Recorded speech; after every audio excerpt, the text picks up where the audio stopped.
Forget about brand aesthetic if you haven't yet defined your brand identity. In the next 15 minutes, I'm going to show you how to create a brand aesthetic the right way. And you might already have one, but if it's not generating you sales, then this is for you. This is all coming up. This is the Street Cred podcast, the show focused on helping clothing brands turn their audience into a community. I'm your host, Elijah Delporte. I would love to tell you a story about a conversation I had with a client in the past week, and I'm going to call him Remi.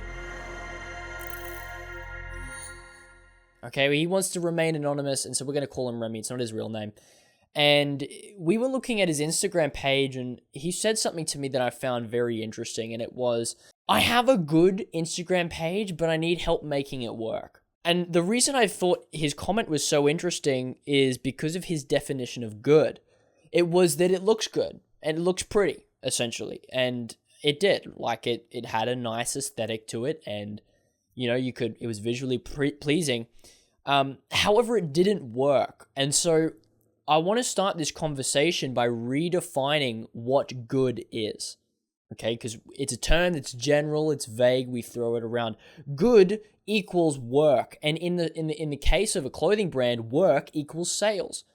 And so it doesn't matter how good or aesthetically pleasing someone's Instagram page is, or someone's website, or someone's product for that matter. If it's not selling, then it's really not that good after all. And so this is an issue that many brands run into, is that they have an aesthetically good Instagram page, or it's aesthetically pleasing to my eyes, but they create this aesthetic before they have it's grounded in any kind of brand identity, and as a result, the product is cool, but there's no sales.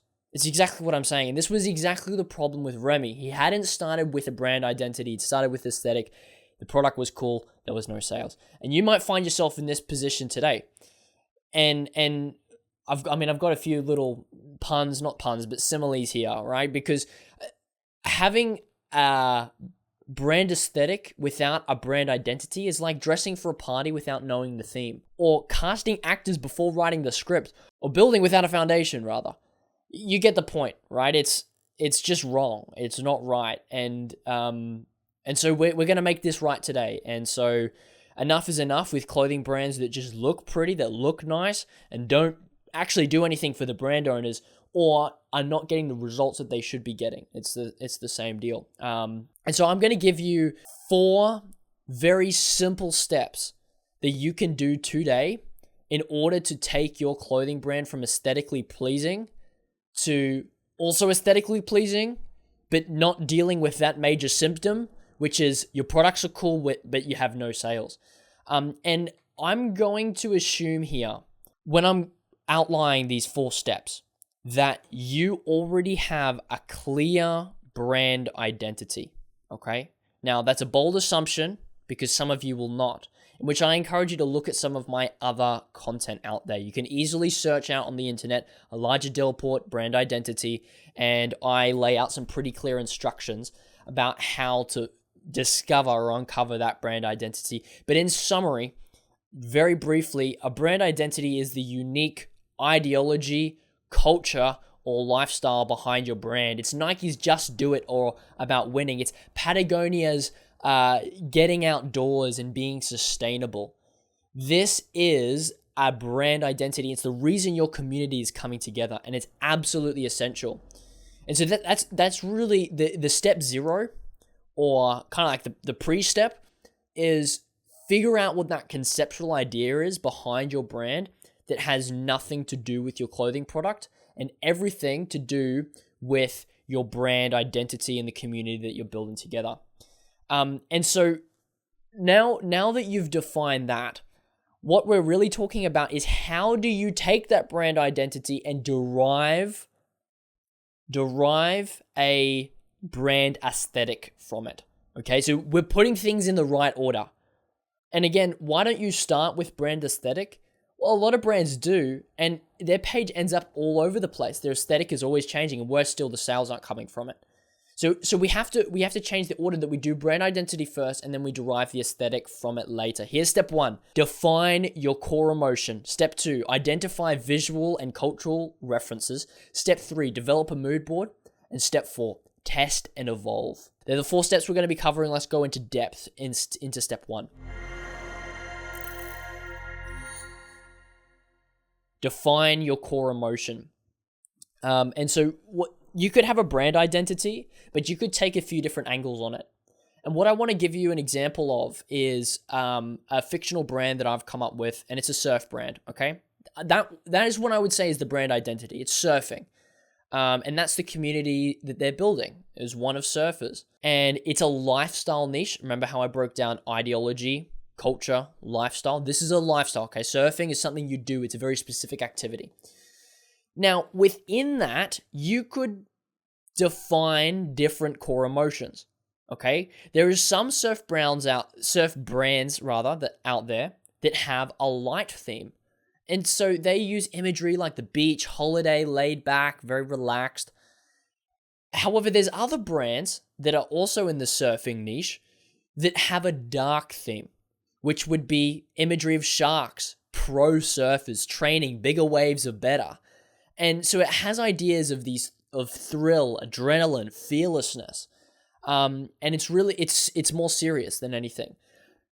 Mind you, both of these have the same brand identity or the same kind of broadest, most foundation of surfing that is underlying. However, they've gone for different core emotions.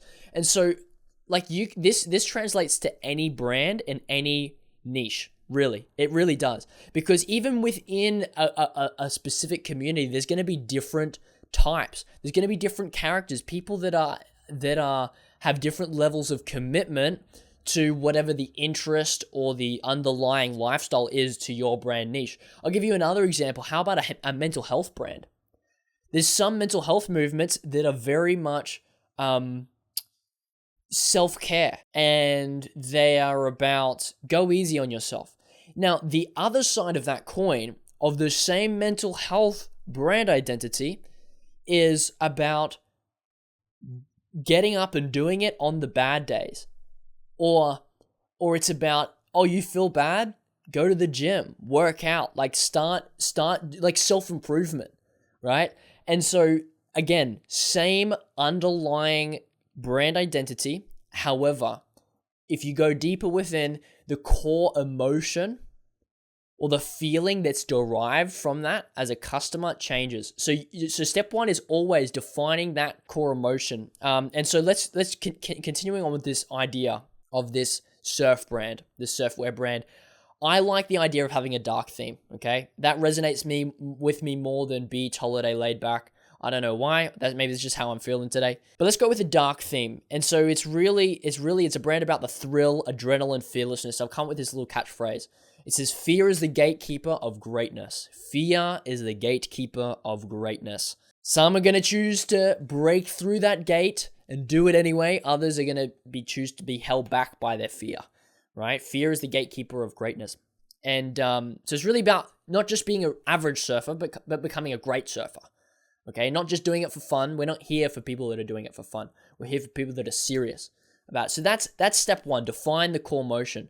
Step 2 is identifying visual and cultural references.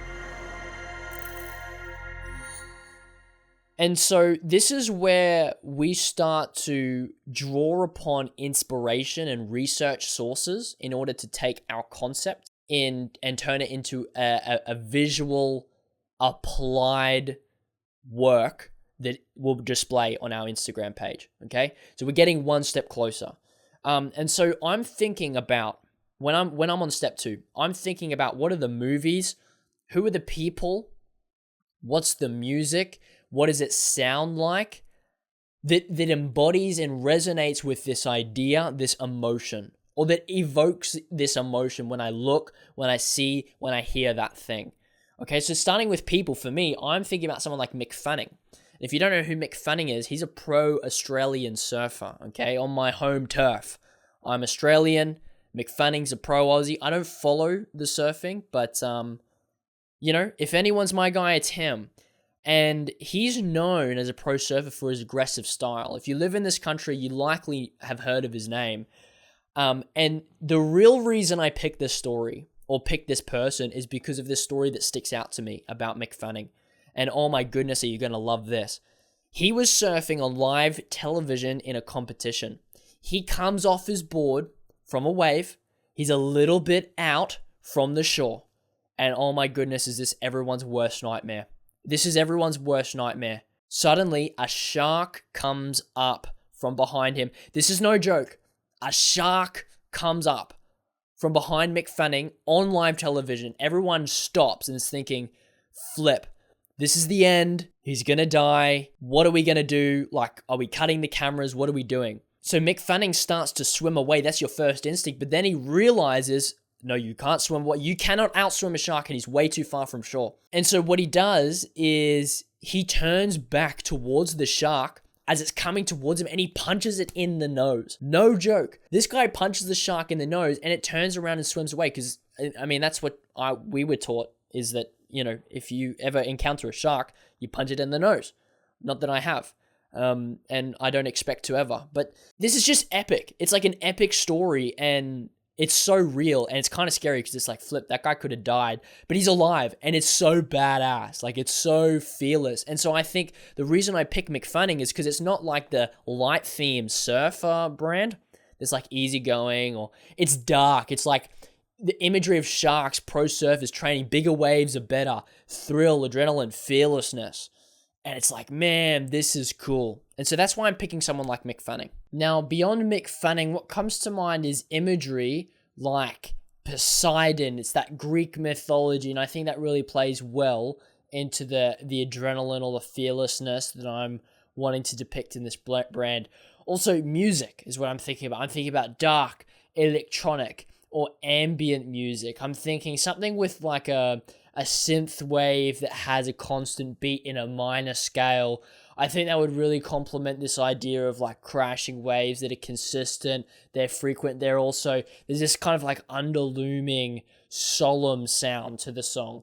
And, you know, places like some of those beaches in Portugal, you know, maybe if I was stuck for content one day, what I could do, and maybe I'm getting a bit ahead of myself for what I'm posting here, but if I was stuck for content one day, what I could do is I could get images of some of those beaches in Portugal where they only go and surf when the conditions are just dangerous, like stupidly dangerous.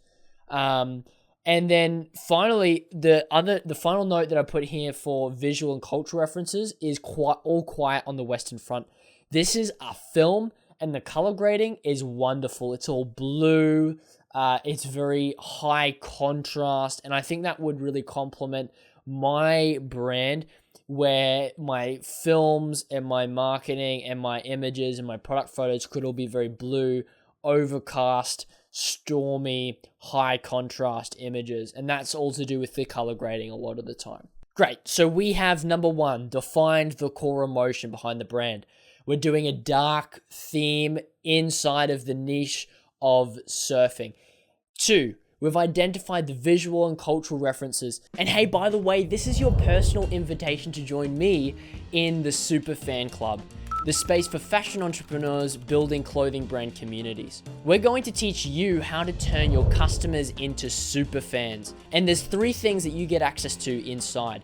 First, there's a 5-part clothing brand community course. Then you'll get access to a network of hundreds of other brand owners, as well as a free one-on-one onboarding call. And the best part is that it costs $0. So what's the catch, you're asking? Well, here it is. Only 33% of applicants actually get in, because we are only looking for the most committed brand owners. So if you're game enough, click the link in the description below and apply now for free. I'll see you on the inside.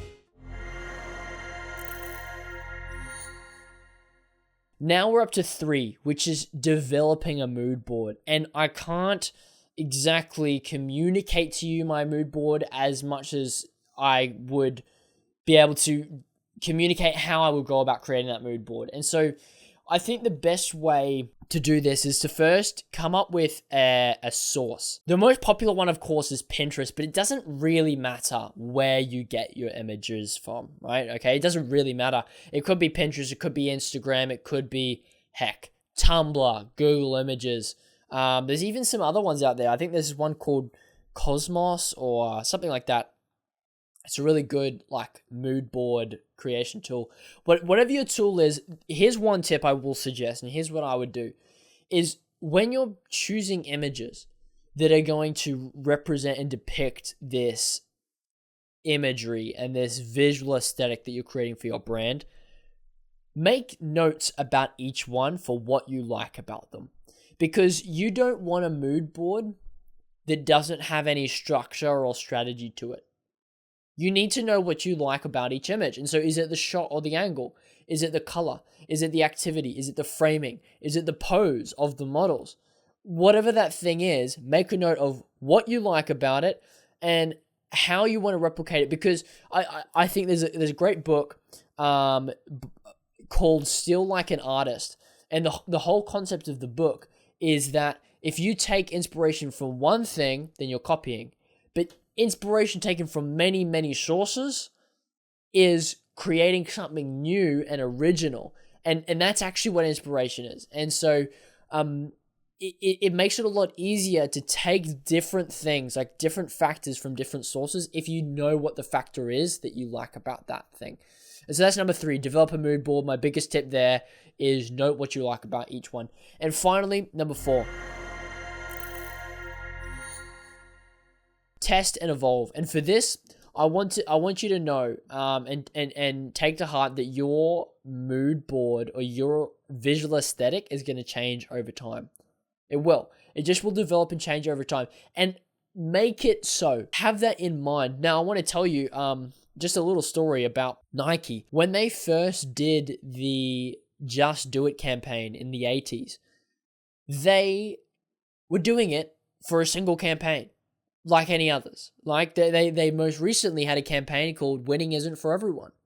Okay, so it was just like that. And that's just a single campaign that was for their Olympics in 2024.